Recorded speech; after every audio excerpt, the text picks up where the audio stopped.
Hey Canucks fans, let's talk about Travis Hamonic and the proposed changes to the NHL Draft Lottery. I'm Clay Emo, I'm at Canuck Clay on Twitter, I'm at Clayton Emo on Instagram. I'm the founder of the GLCPC, the Good Looking Canucks Positivity Club. This is my Canucks take all in one take. It's Clay's Canucks commentary for Tuesday, March the 9th. This is where you get Canucks insight that's positive and timely. Shout out to my Hall of Fame members, Jens95, simalexander, Justin Credible, nucksfan number 29, and Lucas Gates. Thanks for your support. Thanks to the support of members of all levels. We added another one yesterday. Thank you for joining us, Sean Avery. And now we're up to 31 members, which is pretty cool. You're all listed in the YouTube description. If you want to become a member of the CCC Crew, press the join button underneath any of my videos or on the memberships tab on my YouTube channel. Thanks to everyone who joined me for my live stream last night. Got really good feedback to my new setup. Basically did a 90-degree turn in my home office there, and a bit of a more dramatic look, if that's a fair way of putting it, but with some dramatic lighting, and I think it looked a lot better and it felt really good. So hopefully you guys liked it too, and thanks again for that wonderful feedback. I'm not going to go too much into the game last night because we did so in my post-game recap video and in my live stream for another hour, but all to say, wonderful to see the Canucks win a game after not scoring first and trailing in the third. They entered the third against Toronto on Saturday night behind, and then they won. But they actually scored first in that game, whereas this one is the first time that they've actually won a game where they did not score the first goal. And obviously they didn't score the first goal because they didn't score any goal until 40 seconds left for when Adam Gaudette scored. Obviously Thatcher Demko, really strong performance as well. The only goal to beat him was that Jeff Petrie shot early in the game on the power play, and then Demko was fighting through a screen of Corey Perry. Okay, I want to talk about Travis Hamonic. You guys know that I really like Travis Hamonic. I think he's had a pretty good season, actually. And I've been talking about him ever since he's come back from his injury. Now, Travis Green actually talked about him, not just because they're the same first name, but Travis Green pointed him out. I can't remember if he initiated or if one of the reporters asked him about it. But regardless, Travis Green talked about how good Hamonic has been. And I've said a couple things about his game. He had 7 blocks yesterday, 7 block shots. Some guys don't even get 7 block shots in an entire year, but he had 7 in one game, which just speaks to his courage, his strength, and his his fearlessness. I've said this many times. He's got a deceptively strong shot, and I'm glad that Travis Green brought it up as well yesterday in his media availability. He gets the shot off quickly. Hamonic doesn't go with a big, wide, big, wind up and then slap shot.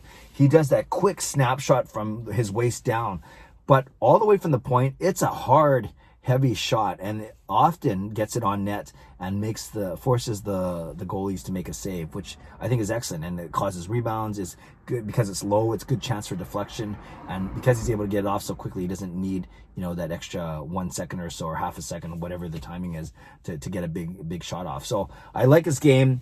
And he simply settled down. There's a reason why Quinn Hughes has been a lot better defensively. Sure, his offense has slowed down a little bit, but I'll take that if we're winning games. There's a reason why Quinn Hughes has been so much better defensively in the past 2 weeks, and that's because Travis Hamonic has come back. There's no surprise that Hughes and Hamonic is a better combination, say, than Hughes and Ben. Now, Hughes and Hamonic didn't start off so well at the start of the season. Remember, Hamonic played 5. So remember, Hamonic signed late, $1.25 million contract, which is pretty darn good value for a top 4 defenseman. $1.25 million contract for 1 year. We'll see if he's still here at the end of the season, but we'll worry about that later. But he comes in, and he struggled in those first 5 games. We remember the weird cross ice coverage that he did once near the benches, leaving, I think it was Toffoli wide open, a couple other misreads. But he had a point in his first game against Edmonton, a point in the second game against Edmonton, and then he hasn't had a point since, but you're not expecting him to get points. So he does have 2 points in 11 games. He's only -2, which is pretty good on this team. And he played in the first 5 games, then he got injured, and he was gone for a month, and then he's played in the last 6 games. So there's the 11 games. No surprise that the Canucks really struggled without him in the lineup. And you think that, maybe he had a bad start to the season, but remember, he didn't play basically all of February, and that's where the Canucks really had struggle. I'm not saying it's just because of Hamonic. There are certainly some other issues, but he is an issue. I mean, not an issue. He's a positive contributing factor. So you take him out, and now you're playing Ulevi and Chatfield and even Ben in minutes, maybe more than you want to. So I really like Hamonic's game, and I think he can be a sneaky good addition to this team. In fact, if he wasn't injured and he was playing well, I would say he could be one of our unsung heroes. And the Canucks, when Hamonic's in the lineup, they're 6-5. So that's because he wasn't there for that horrible February. But the Canucks have a winning record when Hamonic is in the lineup, 6-5. Of course, you could tell me that the Canucks have a winning record when Pettersson's not in the lineup, that they're 3-0. But, you know, I think that's being a little goofy. So all to say, Travis Hamonic, keep it up. And I think he's been a great steadying force on the blue line as a whole, and then especially for Quinn Hughes. Want to wrap up by talking about the proposed changes to the NHL Draft Lottery, reported by Sportsnet's Chris Johnston yesterday.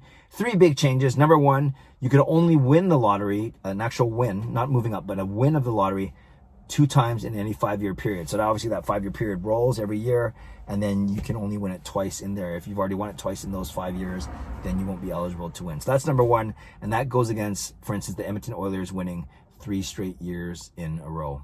That's what 3 straight years means, 3 years in a row. So that's number 1. You can only win the lottery 2 times in a 5-year period. Number 2, you can only move up 10 spots if you win the lottery. And that's to counteract what happened last year when the New York... Now, last year, I mean, it was a weird lottery because they had a placeholder team that they didn't even know who it was going to be. It doesn't matter. The fact is the Rangers were 14th best odds, and they won the lottery, picking, obviously, Alexis Lafreniere.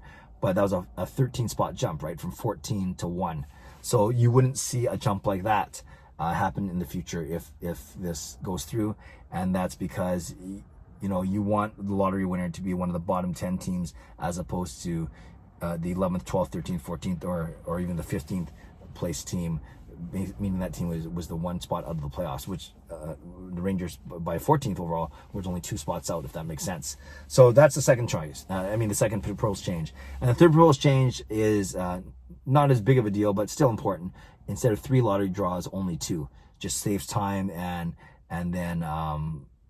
basically you're only picking for the first and second spot, if that makes sense. So those are the 3 changes. Makes sense to me, especially the first 2, but we'll see if these get approved, and I don't see why not, but we'll see if they get approved, and I would love your feedback on them. I like them. I think, like I said, in all my reasons, it avoids the Edmonton Oilers debacle of 3 years in a row, and it avoids a team who conceivably was the last team out of the playoff race, the last team not to make the playoffs, winning the draft lottery overall. You kind of want to at least reward or award it to one of the bottom 10, even bottom 5, as opposed to the 14th worst overall.